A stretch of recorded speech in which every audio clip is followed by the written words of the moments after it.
భాగ్యవంతురాలయ్యొచ్చు.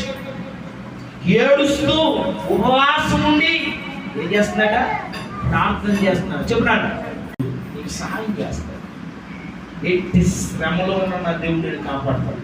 అగ్నిగుండంలో ఉన్న షడ్రక్ మెషి అగ్నిగుండాన్ని కాపాడిన దేవుడు, యానాని మచ్చల కడుపులో ఉన్న ప్రార్థన చేయగా తప్పించిన దేవుడు, అలాగే సముద్రంలో మునిగిపోతున్న పేదని కాపాడిన దేవుడు, ఏమండి సమాధిలో ఉన్న లాజరుని పిలిచిన దేవుడు, నీవు నేను ఆరాధన చేస్తున్న దేవుడు మరి నిన్ను నన్ను ఎందుకు తప్పించడు?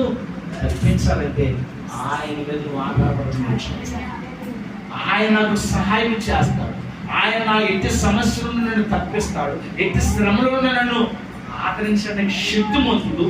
కాబట్టి ఆదరణ కలిగిన దేవాది దేవుడి దగ్గర నీవు ఆదరణ పొందాలి అంటే ఆయన దగ్గరికి తప్పనిసరి వచ్చి ప్రార్థించు. అద్భుతమైన కార్యము దేవుడు చేస్తాడు. రెండో కొద్దిగా కర్తైన దేవాది దేవుడి దగ్గరికి పంపించబడి మన ఆదరణ పొందుకోవాలంటే వేయాలా ఏసే చెంతకు వచ్చి ప్రార్థన చేయాలి. నీకు ఎట్టి శ్రమలు ఉన్న దేవుడు నిన్ను నన్ను కూడా తప్పిస్తాడు. లాస్ట్ గా రోమియోల పత్రిక